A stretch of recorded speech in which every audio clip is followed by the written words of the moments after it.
তো গাইস প্রথমে এই ভিডিওটা দেখো, তারপর হাসি না পারলে আমাকে বলবে। তো দাদা আমরা সেই বিখ্যাত দাদাকে পেয়েছি। দাদা আমরা ভুরকুন্ডা নিউজ থেকে এসেছি। দাদা আপনাকে এই চ্যানেলে স্বাগতম। তোমরা কি রিপোর্টাররা বোকাচোদায় থাকবে সারা জীবন? এই কথা বলবেন না দাদা, আমরা বোকাচোদাতে কি হয়েছে? আপনি মুতছেন আমরা জানি, মুতেন আপনি আবার। মুতবো মানে তুমি ক্যামেরা অন ক্যামেরা আমি মুতবো? না না দাদা বলছি অন ক্যামেরা মুতা থেকে কাজ করে নিলে তোমাকে মুখে মুতে দিয়ে তোমরা ভিডিও করো। না না দাদা এই কথা বলিয়েন না। দাদা ইন্ডিয়া পাকিস্তানের যুদ্ধ হয়েছে সে তো আপনি জানেন। হ্যাঁ সে তো জানি। তো ইন্ডিয়ার ছেলেপেলে যেভাবে ফেসবুকে ইনস্টাগ্রামে টোল করাকরি করছে, স্ট্যাটাস মারছে যেভাবে, তো এদের জন্য কিছু বক্তব্য আপনার?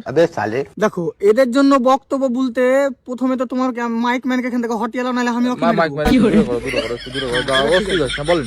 ঠিক আছে, তো ব্যাপারটা হয়েছে দেখো ইন্ডিয়াতে ছেলেপিলা যেভাবে স্ট্যাটাস মারছে আচ্ছা এই যুদ্ধের ব্যাপারে, ঠিক আছে?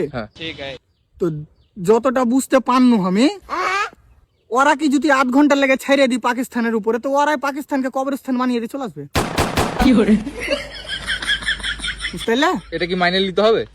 এটা তো মাইনে নিতেই হবে, কিছু কেউ রুক করতে পারবে না। শুধু বেশি কিছু নয়, পাঞ্জাবি 2 ঘন্টা সিদ্ধু মুসেওয়ালার গান শুনে লিছে, দুঢুক স্ট্রিং মেরে দিছে, আর আমার আশেপাশে যেগুলো আছে তারা বাংলা মেরে দিছে, দিয়ে তারপরে লাগিয়ে দাও আবার মাইক ম্যান।